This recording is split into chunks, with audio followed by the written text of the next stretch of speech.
Fala pessoal, tudo bem? Normalmente eu faço análise de filmes, né, no meu trabalho do cinema, de análise de roteiro que eu faço no cinema. E no meu canal lá do bariatricos.club eu faço análise de compulsão alimentar. Hoje eu vou fazer os dois, porque nós vamos analisar hoje a baleia e vamos analisar então sim a compulsão alimentar e vamos analisar também o filme. Vamos lá.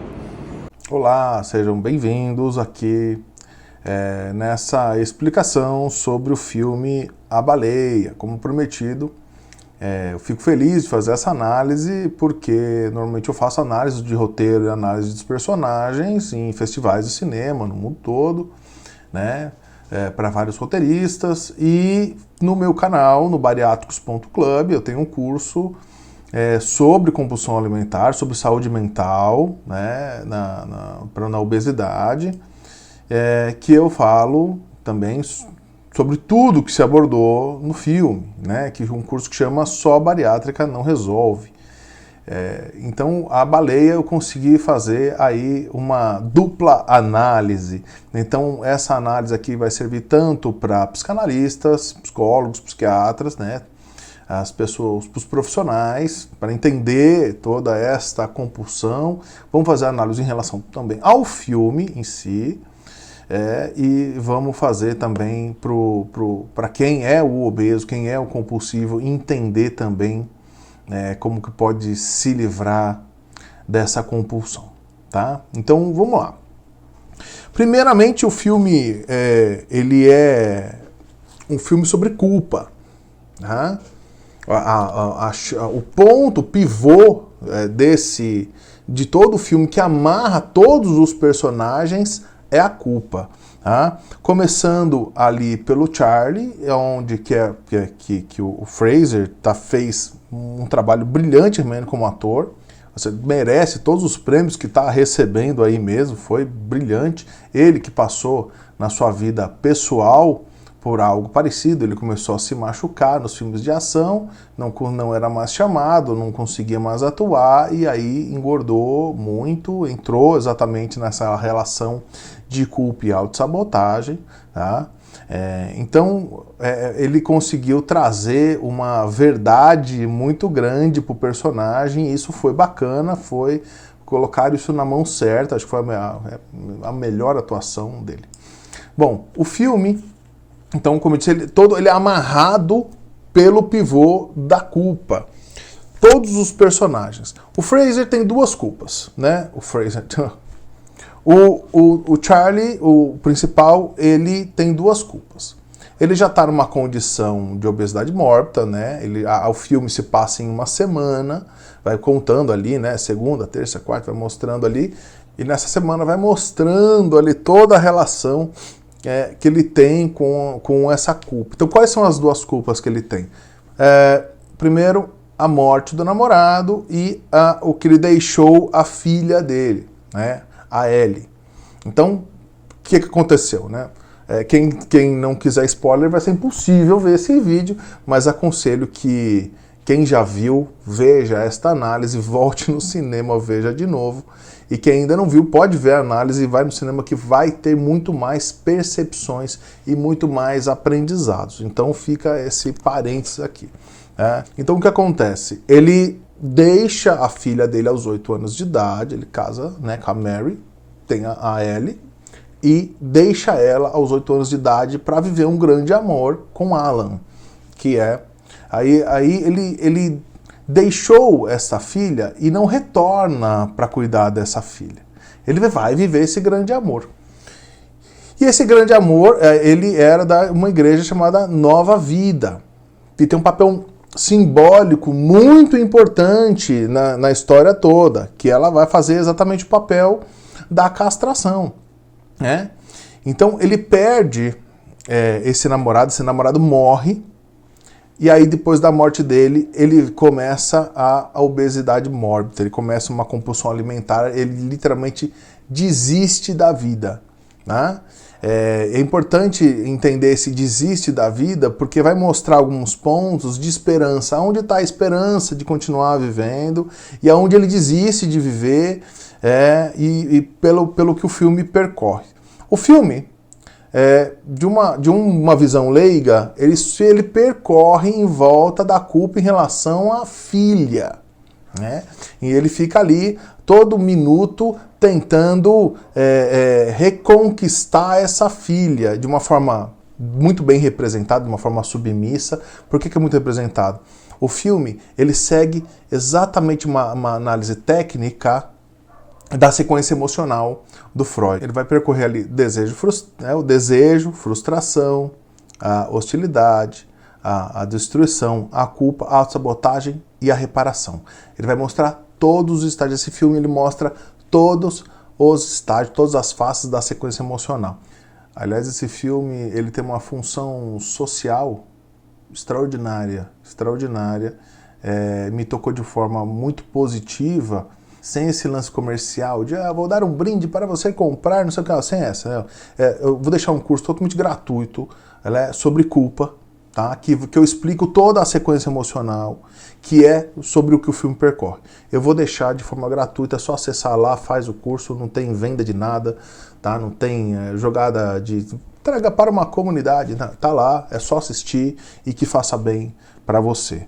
Eu quero um curso mais parrudo, eu tenho lá o Só Bariátrica Não Resolve no bariátricos.club, aí você vai lá e tem o curso completíssimo lá, tá? Mas vou deixar esse curso de culpa aí para todo mundo, tá?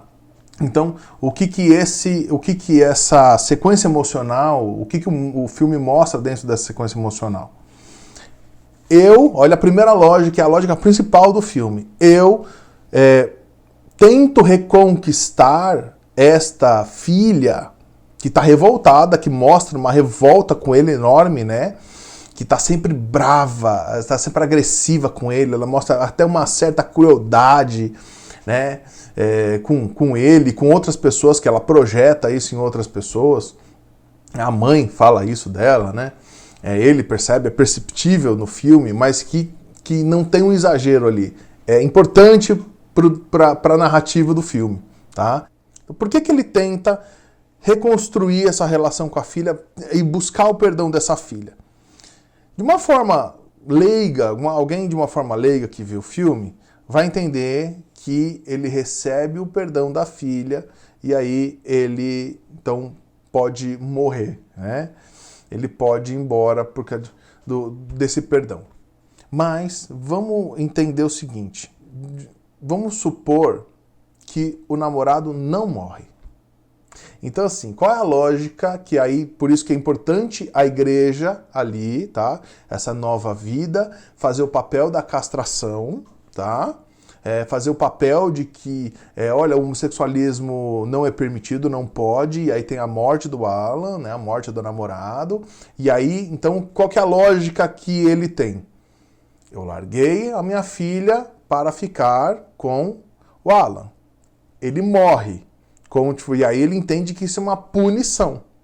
Então para mim, desejo frustrado, vou cair lá, né? Desejo, frustração, eu vou em ódio, vou cair na destruição, na culpa e e aí vou na autossabotagem e na reparação. E aí nessa reparação, eu vou tentar reparar com o quê?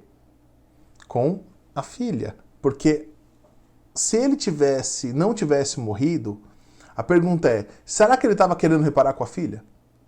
Será que essa culpa a lógica da culpa levaria a ele a sentir tudo isso pela filha? Então, claro que é isso tudo uma suposição, mas com o tempo de carreira, a gente consegue entender que ele ia cair essa ficha da culpa pela filha quando essa filha realmente viesse cobrar ele e talvez não ia ser tão forte para levar ele numa obesidade.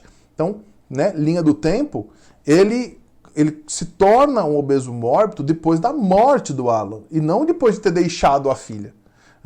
Então, esse é um sintoma importante de ser analisado, então ele só entra em reparação com a filha quando ele perde o objeto desejado, né? Então ele foi atrás do desejo. Eu largo essa filha e vou atrás do desejo. Esse desejo foi frustrado, logo eu estou sendo punido. Se eu estou sendo punido, né? Por isso que é importante o papel da igreja, e aí eu vou atrás da reparação, vou atrás da redenção, com essa filha. Então, aos olhos leigos, parece que ele realmente está muito culpado em relação a essa filha. Mas essa culpa, essa redenção pela essa filha só acontece depois da morte do desejo, né? Onde eu vou perder esse desejo. Então esse é um ponto central. Bom, todos ali, o filme foi extremamente bem feito em relação ao quanto ele conseguiu ter como pivô a culpa e amarrar todos os personagens. Então, são só 6 personagens dentro de uma casa, entrando e saindo, ou seja, a direção, a atuação, a direção e o roteiro é que foi brilhante, ali não tem investimentos homéricos ali em produção. Quem segurou mesmo foi o roteiro e a atuação, foi incrível mesmo, né? Um parênteses aqui, né? Então, um personagem, a enfermeira, que é a cunhada dele, né? Que era a irmã do Alan que morreu, a Liz, também tá brilhante a atuação. Essa Liz, ela vem cuidando dele, né? Então ela cuida também pela culpa, porque a culpa, desejo frustrado, o irmão morreu. Desejo frustrado, tal, vou cair na culpa. E aí vou tentar reparar também, não vou tentar na reparação. Do jeito que o Charlie tenta reparar com a Ellie, a Liz tá reparando pela dor da perda do irmão, ela tá reparando com quem? Quem é o vínculo disso? O Charlie. Então, ela é como se estivesse salvando o irmão, ela tá ali salvando o Charlie, né? E aí ela fica ali, e ela é dupla, né? Porque ela se importa mesmo de verdade ali com o Charlie, tem essa relação também de salvar o Charlie por causa do vínculo da morte do irmão, da sequência emocional ali do irmão também. Então, nessa condensação que ela vive colocada na projeção do objeto Charlie, ali ela tenta salvar ele. E o Charlie sempre diz que não tem dinheiro para ir pro médico, para fazer cirurgia, porque tem dívidas muito grandes, que não tem dinheiro. E ela se importando com isso, ela quer ela como enfermeira, tenta de todas as formas levá-lo para o hospital. Você tem que ir para o hospital, você tem que ir para o hospital, você tem que ir para o hospital. Ele, de fato, tem dinheiro. Porém, o dinheiro, de uma forma também muito bem amarrada, ele, para pagar, para se redimir, ele tem uma escolha. Ou eu me salvo, e aí eu vou para o hospital e me salvo, ou eu deixo esse dinheiro para ele, para a filha. Então, que a mãe, inclusive, numa briga, fala, né? Então, eu criei e você deu dinheiro, cada um fez seu papel, né? Deixando ali claro a lógica que ele tá, o que ele está tendo na cabeça dele sobre eu tenho que me redimir do abandono. Eu te abandonei, aí eu tive essa frustração, estou sendo punido, então o jeito é eu deixar esse dinheiro para você. Eu vou pedir perdão se eu deixar esse dinheiro para você. Então ele não vai, então ele tem uma escolha. Não vou para o hospital e deixo o dinheiro. Ou seja, isso é uma decisão não consciente na realidade, né? Porque se na realidade, o quanto a gente perde dentro do realidade, né? Na realidade eu posso me curar com esse dinheiro, ir atrás dessa filha e cuidar dessa filha, né? Se eu não deixei ela, então eu posso cuidar dela agora, de uma forma presencial, de uma forma com amor, né? Eu não. Então o meu inconsciente, por causa da sequência de emoções, quanto deixa claro, e o filme faz isso muito bem feito, por isso que eu tô dando assim todos os parabéns para esse filme, da parte psicanalítica do filme, porque ele fez direitinho. Então, ou seja, dentro do meu real, eu só consigo enxergar que eu tenho que dar esse dinheiro, eu devo esse dinheiro a ela, né, para pagar a ausência, né? Por isso que é sempre importante entender que essa culpa é gerada a partir da morte do Alan. Se não acontecesse isso, talvez ele estaria usando o dinheiro e nem não estava, de fato, obeso mórbido. Tá? Ele não estava nessa morte, buscando a morte. Bom, então, o vínculo do dinheiro... E aí quando a Liz descobre, ela faz um papel muito bacana, porque ela descobre ali, lá pra frente, né, lá quase pro final do filme, que ele tinha dinheiro. E ela conseguindo cadeira de roda, conseguindo as coisas de graça, traz lanche pra ele, faz tudo ali por ele, porque ele não tem dinheiro, e aí ela faz uma cacetada de coisa pra ele. O impacto que ela tem, tipo, porque você tem dinheiro, e você escolheu não ir pro hospital, você escolheu não se salvar, e eu aqui me matando por você, e você não teve consideração nem por mim, nem por você, né? E nem pelo meu irmão, pelo Alan, que, né, quer deixar você vivo. Não. Você escolheu, ela se magoa, vai embora, mas ela volta e entende, isso é legal, é um papel bacana, porque é um filme que fala, parece que é um filme que fala sobre obesidade, mas não, é um filme profundo, tem várias camadas esse filme, né?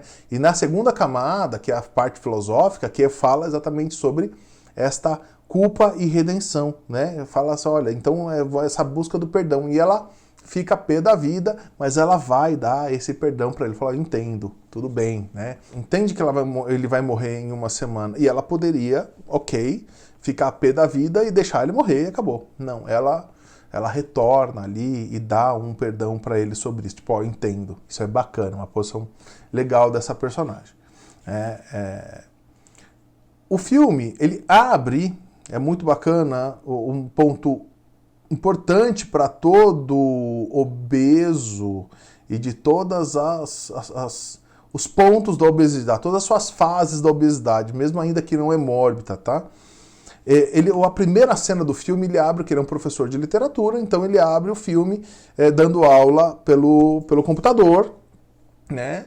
E a tela dele, ele diz que está quebrada. Ó, minha câmera está quebrada, então ele vê todos os alunos, mas ninguém vê ele, mostrando o autopreconceito. Não existe, o indivíduo que não trabalhar a sua competência da virtude, da aceitação, ele não consegue curar. Eu só vou consertar essa caneta se eu enxergar esta caneta, se eu aceitar que ela existe. Tá? Se eu não me conformar que ela existe, eu não consigo chegar nela e consertar ela.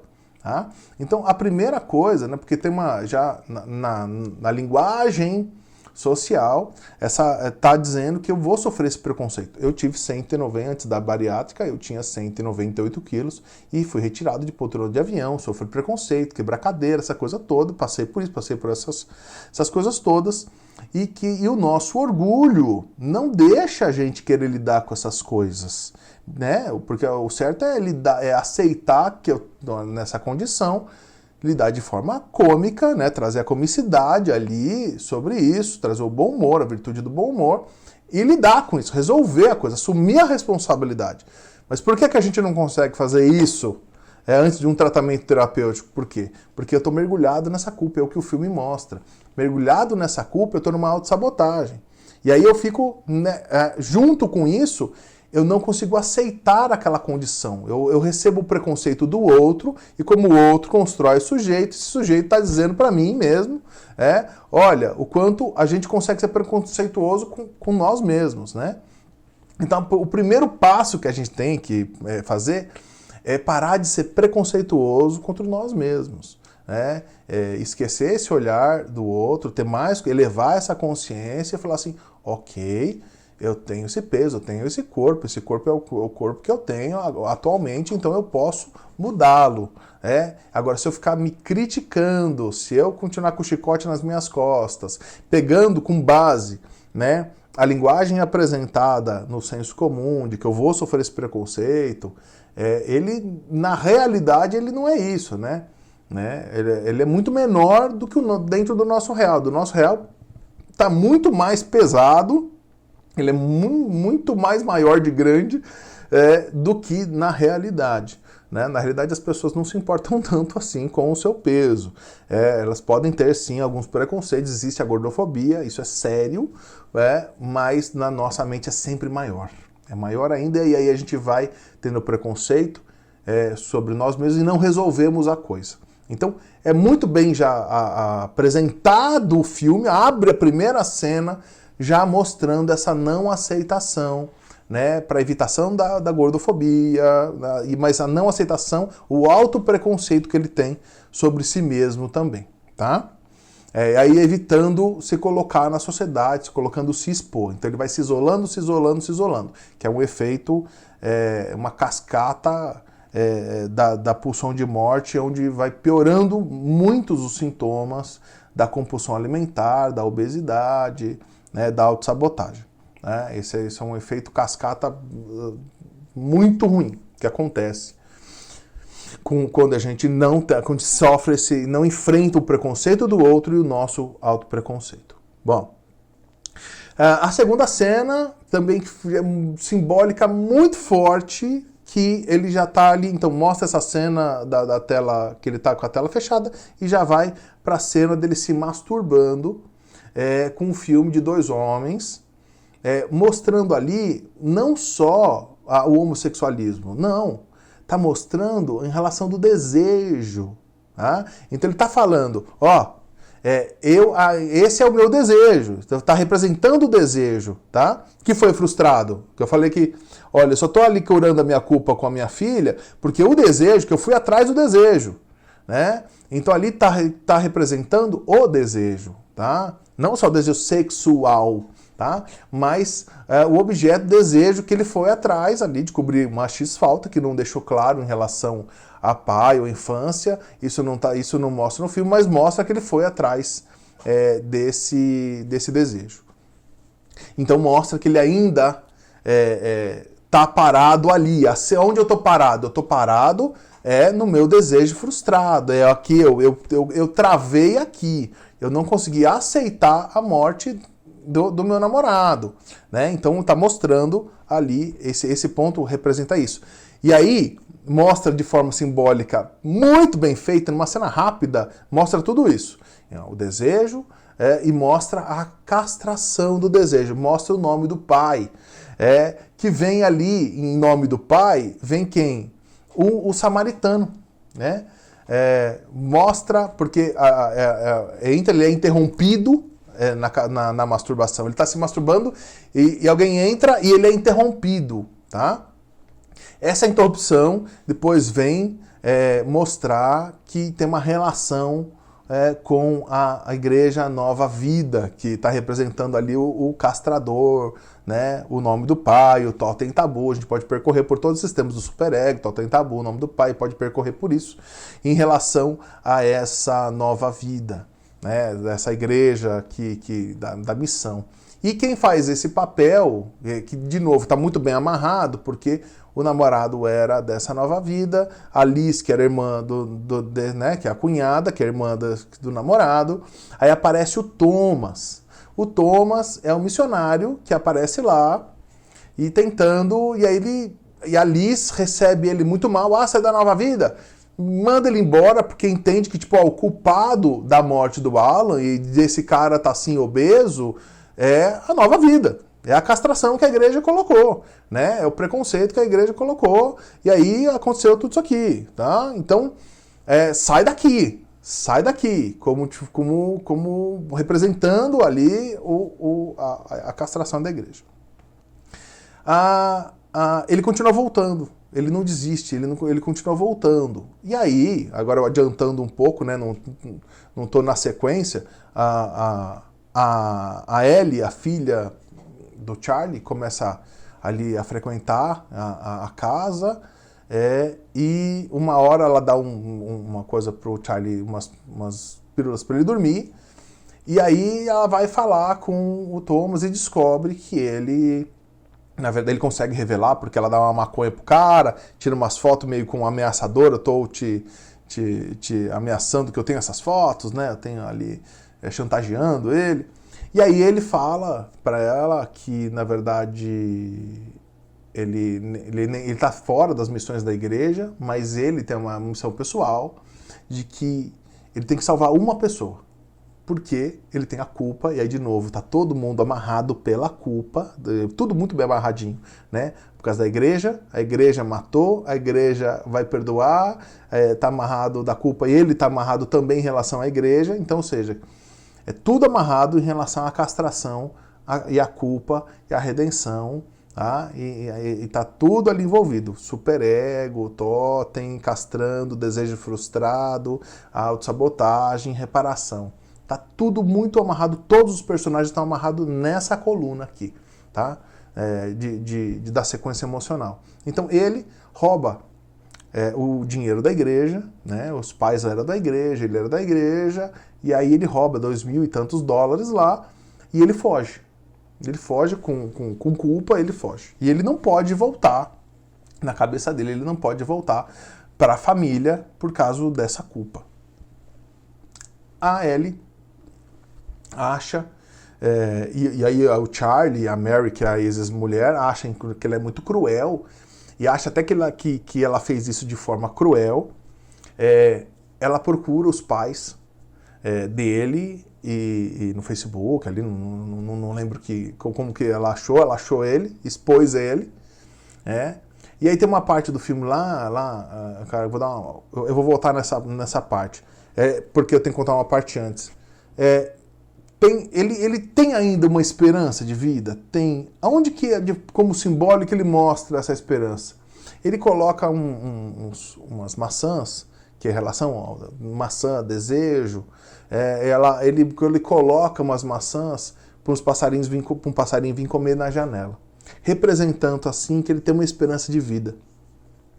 Quando ele briga com a ex-mulher, com a Mary, falando sobre essas culpas, que ela fala, olha, eu criei, você vai deixar o dinheiro, e aí ele entra, logo depois dessa briga, ele entra numa orgia alimentar, isso é muito bem representado, também muito bem feito, o momento da orgia alimentar, que é onde ele foi mexido bem com a culpa dele, que na briga fala da morte do Alan, que é da desistência da filha, mexe com todas as culpas dele, a mulher vai embora e ele implode, pega pizza e vai numa orgia alimentar, vai para a geladeira, começa a colocar coisa em cima da pizza, misturar coisa e batata em cima da pizza, faz uma orgia alimentar, que chega até inclusive a vomitar.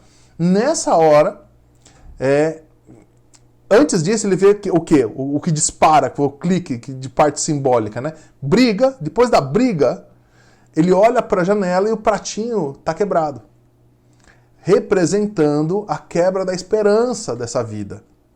E então, depois da briga, ele vê o prato, ele entra na orgia alimentar. Agora eu vou me matar, agora acabou a esperança, eu vou me matar. É onde vem a orgia alimentar. Logo que ele acaba de vomitar ali, que ele está passando mal, entra o Thomas e fala que a filha dele fez isso. Olha, ela descobriu meus pais, eu tinha para me redimir da minha culpa, eu queria salvar uma pessoa, por isso que eu continuei, mesmo sendo expulso daqui toda vez pela Liz, eu continuo voltando. Por quê? Porque eu queria salvar. E ele até fala, já li a Bíblia várias vezes e coloca ali uma crítica que eu não tenho esperança de ser salvo. E aí é a representação do filho pródigo, Ele vem com essa terceira camada simbólica do Thomas, traz essa redenção para ele. Porque quem não conhece essa passagem em Lucas, Jesus fala, por que ele conta essa história? Para dizer que, olha, o Pai Celestial, o Pai Deus, ele perdoa e ama todos os filhos, tá? De forma igual. Você vai receber esse perdão. Então o Thomas vem representando naquela hora que ele estava se odiando, naquela hora que mexeu com todas as culpas dele, o Thomas vem falando, olha, os meus pais me aceitaram de volta. Com a frase, é só dinheiro, E com toda essa clareza, é só dinheiro. Eu que não tinha essa clareza de que meus pais queriam eu de volta. E os meus pais estão lá me esperando agora, Eles me querem de volta. Dizendo na representação do filho pródigo. E aí ele começa a entender que ele pode ser perdoado, que ele tem essa chance de ser perdoado. Então, essa simbologia do filho pródigo foi muito bem usada, na hora muito bem usada. Outro simbólico foi usado também, então teve essa maçã do passarinho, tem o filho pródigo, e a redação da Ellen. Ele faz ali como professor de literatura, ele usa o livro Moby Dick, inclusive para fazer esse link com a baleia, foi bacana, mas isso ainda está numa camada bem superficial, da primeira camada, tá claro isso. Mas na segunda camada, de forma associativa, ele usa a redação. Logo lá no começo, quando o Thomas, a primeira vez que o Thomas entra para tentar trazer a palavra para ele estava ali quase morrendo. Estava passando mal, não conseguindo respirar. E aí entra o Thomas, e aí ele fala assim, lê para mim, lê essa redação para mim. E aí ele começa a ler, e ele volta Aí mostra que, tipo, parece que a redação que salvou ele, né? Parece que ele voltou por causa da redação. E, na verdade, lá na frente do filme, o Thomas pergunta para ele, por que você pediu naquela hora para eu ler aquela redação para você? Ela falou, porque, na verdade, eu achei que eu ia morrer. Eu achei que ia ser meu último minuto e eu queria escutar essa redação. Essa redação foi feita pela filha dele, há 4 anos atrás, que a mulher dele mandou para ele. E ele tem o elemento que ele encontra para se encontrar com a filha é a literatura, é a redação, é o escrever, né? Então a filha volta, que matou a aula ali e fala, olha, que eu tô ruim com os trabalhos. Ele fala, ele tenta comprar a filha de volta, tenta se redimir com a filha de volta, fala, eu faço seus trabalhos, eu faço as suas redações, mas só vai escrevendo umas coisas para mim. Ele usa a escrita, eles usam, né, o roteirista usa a coisa da escrita, da literatura, para fazer o vínculo da volta dessa filha. Ele amarra também com isso. E essa redação, aí no final, ela tira uma nota baixa, tipo, olha, eu vou tirar umas nota alta, né, com você escrevendo as minhas redações. E ela tira uma nota baixa, aparece P da vida, e ele fala, essa redação foi a redação mais linda que eu já recebi, a melhor redação que eu já vi, e foi feita por você há 4 anos atrás, sua mãe me mandou. E aí, no final, tem uma outra associação, né, que lá no começo, ela, na porta, fala, levanta e anda, que tem ali também uma associação, né, levanta e anda até mim. E a porta bem iluminada assim atrás dela, né, representando, levanta e anda. E aí naquela hora ele ainda numa posição muito submissa, muito vítima, muito sem esperança, e bate a mão na mesa ali, cai, se machuca e não consegue ir até ela. Ela bate a porta, né, fica pé da vida e vai embora. Isso parece exagerado, mas se ela acolhe ele naquele momento, ela já dá o perdão, acaba o filme. Ali acabou o filme. Então, para a narrativa do filme, tá certo ela ficar com ódio ali e ir embora. Por quê? Porque daí na última cena, ele dá então essa redação dela mesma, que ela tirou nota baixa, então falou, mas olha essa redação. Daí ela falou, lê essa redação. Que ele fez no começo, fazendo a analogia da hora da morte dele. Olha, eu ia morrer, lê pra mim. Então, e ela também na porta, ele faz o quê? Ele levanta e anda até ela enquanto ela lê, e nos olhos dela, ele recebe o perdão dela, e aí, de uma forma também representativa, ele vê os pés subindo e vindo um clarão branco mostrando que ele morreu, mas morreu com o perdão da filha. Esse é o final do filme. Mas então, para olhos leigos, ele recebe o perdão da filha e morre. Então é uma morte boa, né? Em consultório, gente, né? Agora para os técnicos aí, até para quem sofre também aí da obesidade ou da compulsão, a gente não pode colocar a cura na mão do outro, né? Olha, se eu receber o perdão do outro, eu vou estar liberto. Não é assim, né? A gente tem que ter o auto-perdão. Na realidade, a gente ia mostrar, na verdade, o desejo dele, né? O quanto o desejo dele foi frustrado, que está na morte, por isso que ele estava tentando redimir com a filha, mas a frustração, num tratamento, a gente ia lidar com a morte do Alan, né? Primeiro, ia lidar com isso, né?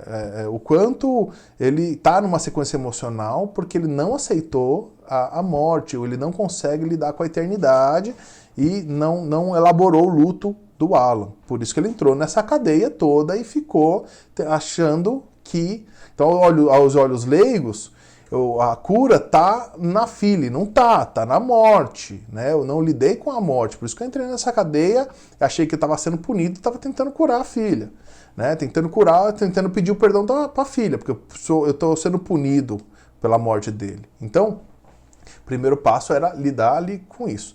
E levar ele mais para a realidade, né? Pegar um elemento, por mais que o Lacan diz que quando a gente pega um elemento da realidade e joga no real causa angústia, a gente tem que trazer mais dentro da realidade de que, olha, aquele dinheiro podia te curar e você ser um pai, de fato, para ela, porque é isso que ela quer. Né? É isso que um pai tem que ser. Faça o seu papel de pai para ela, de presença, de apoio, vá ser pai, né? Vai construir mesmo dentro daquele ódio, vai construir aquela relação, né? Então, num consultório, a gente ia trazer esta realidade para ele, ia lidar com a verdadeira perda, que é o Alan. E aí a gente, obviamente, ia decorrer do porquê do Alan, simbólico, as transferências do Alan e a coisa toda. Bom, mas o filme é muito bem feito em relação... Ou seja, só não quero deixar aqui que, olha, a cura, o filme, mostra o caminho da cura. Não, ele é esplêndido porque mostra toda a sequência emocional, mostra a relação da culpa, amarra a culpa da Liz com a culpa do Thomas, com o castrador, com a culpa dele, com a da Mary, que é a ex-esposa, que é uma alcoólatra declarada ali também, que entra em culpa, de não criar tão bem a filha. Bom, ou seja, ela acha que é uma má mãe, né? Por isso que a filha é tão cruel. Tá todo mundo em relação à culpa, é amarrado, né, no perdão da Ellie. E a Ellie dá o perdão para ele, todo mundo é redimido e aí fim do filme. Então, a parte bem feita é a sequência emocional, a parte em relação à culpa, a amarração que tem em relação ao castrador, a culpa e autossabotagem, a reparação, tá tudo muito bem amarrado, mas no final, quem assiste não pode entender que a cura tá no perdão que o outro vai dar para você. Né? Senão isso isso não tem a lógica. Você tem que se perdoar, tá? Você tem que se perdoar, tá? Eu vou deixar aqui de uma forma o meu trabalho voluntário, eu vou deixar aqui uma aula sobre culpa, eu vou deixar também vai no Spotify, eu vou deixar aqui o link aqui, tá? Para você no Spotify escutar a afirmação de uma reprogramação mental sobre o perdão, para você dar o auto-perdão para você. É importante que se trabalhe a elaboração do desejo frustrado e do auto-perdão. Né? Então tem que trabalhar aí totem tabu, tem que trabalhar o nome do pai, tem que trabalhar esse desejo frustrado, a relação com a morte, então, ou seja, para me entender a minha compulsão alimentar, a minha obesidade mórbida, ali por que eu cheguei naquela condição, eu tenho que ir atrás, sim, de qual foi realmente esse desejo frustrado, por que eu tenho esse estado de orgulho ainda de não querer aceitar a minha condição, não querer aceitar a perda do desejo, né? Porque se o Charlie tivesse aceito de fato a morte do Alan, ele não entrava na compulsão, ele não entrava até uma obesidade mórbida. Claramente, na linha do tempo ali mostra declaradamente isso. E ele poderia ter, assim, restabelecido a relação com a Ellie de forma mais saudável e não buscando o perdão de uma forma submissa, de uma forma culposa, né, nesse estágio da reparação. Que é neurótica, né? que é extremamente neurótica. Tá? Então, o filme está de extrema parabéns em toda a parte simbólica, a narrativa, o roteiro foi muito bem escrito, as atuações foram extraordinárias. Eu só queria colocar esse ponto, que a cura não está no perdão do outro, e sim no auto-perdão, e você, a saída do papel de culpa e entrar na responsabilidade, ou seja, eu sou lá o meu acontecimento, eu tenho que entrar em ação e resolver, eu tenho que resolver essa relação com a minha filha, eu tenho que sair dessa relação de culpa e assumir minha responsabilidade, ou seja, eu vou reconstruir essa relação em vez de tentar pagar por esta relação, como ele fez de forma simbólica com a morte. Então, ou eu morro, né? Ou eu pego esse dinheiro e morro, ou eu pego esse dinheiro e pago pela minha culpa. Então, eu vou lá pagar pela minha culpa, ou seja, dentro da realidade, ia ser um outro caminho. Então, em consultório, a gente iria levar esse indivíduo a perceber que ele está pagando uma culpa e por isso que ele está usando dinheiro para pagar uma culpa e não, na realidade, ele poderia reconstruir, assumindo a sua responsabilidade, saindo da posição da criança desejada, né? Culpa é minha, culpa é do outro, culpa é minha, culpa é do outro, e assumir, assim, essa responsabilidade de forma ética, né? Para resolver, de fato, o problema. Bom, tá aqui essa análise que eu fiz com muito carinho por essas duas, na verdade, vertentes, né, que eu uso na minha profissão, tanto a análise de roteiro, a análise dos personagens que eu faço no cinema, que eu faço nas séries, né, e quanto, né, nos festivais, para os roteiristas, e o quanto eu tenho aí o canal bariatricos.club, que eu falo exatamente de saúde mental na obesidade. Então esse filme veio assim, de uma forma muito feliz para falar das duas profissões. Tá? Então fica aqui, quem já viu o filme, vai ver depois dessa análise, vai ver o filme, vai ter mais percepções, né? Um filme profundo que cabe ver mais vezes. É um filme que tem, assim, como eu disse, né, todas essas camadas, a primeira camada, a segunda, a terceira camada, simbólica, filosófica, muito bem representados e amarrados. Tá? E quem ainda não viu, vai ver depois dessa análise, que vai, sim, perceber muito mais coisas. E espero de coração que